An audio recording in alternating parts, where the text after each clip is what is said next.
We're here at the Kemper House in Worthington. It's a senior housing provider specializing in Alzheimer's and other memory debilitating conditions. I'm here with Executive Director Dan Thorward.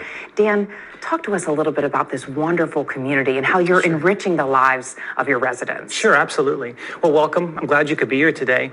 The Kemper House is devoted to trying to find a way to push back against Alzheimer's disease through lifestyle, healthy eating, exercise, and then the physical plant of the building itself, how we can design a space that's really conducive to someone with memory care needs. And we try to put all that together into one package, and that is what we call the Kemper difference. And I noticed in your community room, you had a little event going on and teaching your residents. Tell me a little bit about that. Oh, absolutely. You're never too old to learn.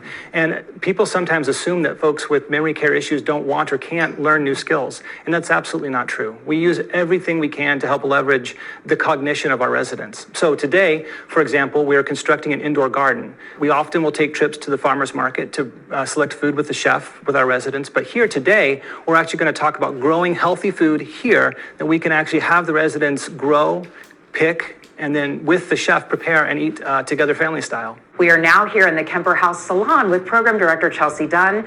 Chelsea, talk to me a little bit about the daily life of your residents and how your life enrichment team helps to make